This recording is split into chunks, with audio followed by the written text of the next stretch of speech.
take back your country.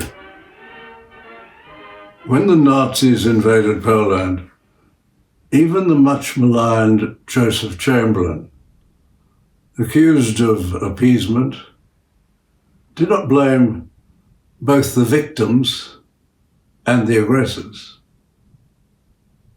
He warned Hitler to pull out of Poland. When Hitler didn't, he declared war.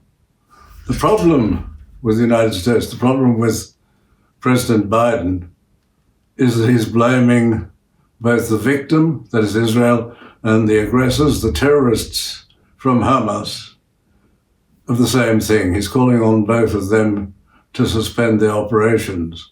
And it looks as though there might be a ceasefire at the time of speaking. Let's hope there is. But this will continue at any time. What we've got to notice, that when Hamas does send rockets onto Israel, it's always because of a pretext. It's always because the mullahs in Tehran are looking after them, providing them with weapons and so on, and no doubt telling them when to attack, because they are part of the enemy of Israel and the enemy of the West. The unfortunate thing is that Biden seems to be appeasing all of the enemies of the United States. He's appeasing a Beijing, Moscow, Tehran axis. And he's certainly doing that in relation to Tehran and in relation to Hamas. Israel is being extraordinarily understanding in relation to rockets being rained on Israel. Israel is not doing what Britain rightly did. When it had Nazi rockets poured on England, it went and bombed vast parts of Germany, including the flattening of cities. What else do you do when you're being bombed? What Israel does is she tries to warn people, as she did in relation to a building, like so many buildings in Gaza, where Hamas deliberately puts their rocket launchers and their military assets into civilian areas. And they did that in relation to a place where Associated Press had an office, and it seems that Associated Press knew that that office also had Hamas military assets, intelligence assets, in the same building. Fortunately, they were warned. The whole thing is a pretext. It's being said that the reason why there's been so much upset is that Israel is evicting people from Arab homes. They were homes which were occupied in 1948 by invading Arab forces, where the Jews were expelled and where the homes were leased out to Arabs. When Israel won back in 1967, when the Arabs again attacked in 1967, there were long court cases, and eventually a court said the Arabs could stay there provided that they paid fair rent to the Israeli owners. And they didn't. They didn't pay any rent whatsoever, and there were squatters there. And finally, after so many years, since 1967, since the properties were stolen in 1948, an Israeli court has said it's all right to evict those people who are not paying rent and who are just squatting in those houses. Anything which any country under the rule of law would do. You throw out people from properties owned by other people who refuse to pay rent. Well, that was only a pretext.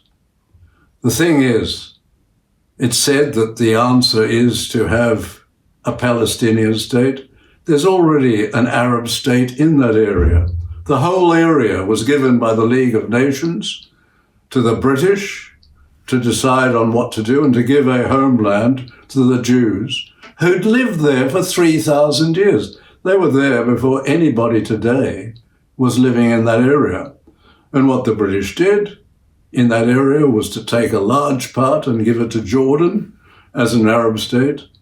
And the area of Israel is only 1/4 of the original amount which was given in the mandate to Britain. And that's where the Jewish homeland is. But there are plenty of Arabs there.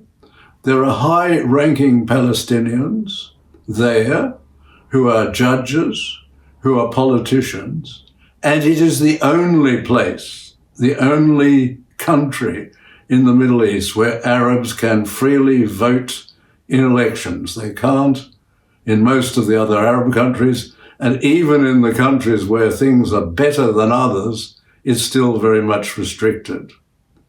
The solution is what Donald Trump was doing, that is the Abraham Accords, where he was persuading Arab countries to cooperate with Israel and enter into relations with Israel.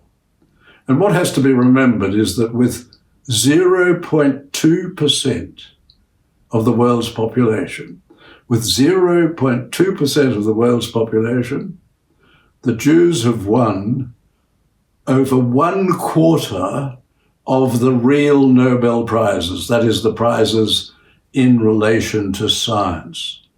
With 0.2% of the world's population, they've won 1/4 of the world's Nobel Prizes in science. No doubt then that with a tiny population, it's no surprise that with that tiny population, Israel, small country, is one of the most technologically advanced countries in the world and one of the best defended countries in the world and one of the best watered, where water harvesting is practiced, one of the best in the world. And the solution is, as Donald Trump soon envisaged it, rejecting John Kerry's silly idea that the dictators of Gaza and the Palestinian area, the West Bank, should have a veto over this. What Donald Trump did was to encourage Arab states to enter directly into agreements with Israel. And there was a series of treaties called the Abraham Accords, which brought in a new period of understanding and peace between Arab countries and Israel. Unfortunately, as with so many other things that Biden has done, he's wrecked that, and he's trying to appease Tehran, giving them more money so they can develop nuclear energy and therefore nuclear weapons, giving more things to Russia, letting them build without sanctions the pipeline to Western Europe to control the Western Europeans, and the same with Beijing. Beijing has been a monster in relation to human rights, and Biden is the one who has a long record under the Obama administration of appeasing all of those hostile powers to the United States. The thing is, when it comes to the Middle East, the solution is for the Arab states to enter into cooperation with Israel, because Israel is very generous and understanding in relation to cooperation, and that is the only way that there can be secure and long-standing peace in the Middle East. And for Australians, the important thing is that we not listen to those in the media who are presenting a completely biased view in relation to the terrorists who run Hamas and pretending that they are all civilians being injured by the Israelis. Israel is going out of her way to do what no other power has ever done, making sure as far as she can that civilians are not harmed. So the important thing for Australians, as in Israel, is to take back their country.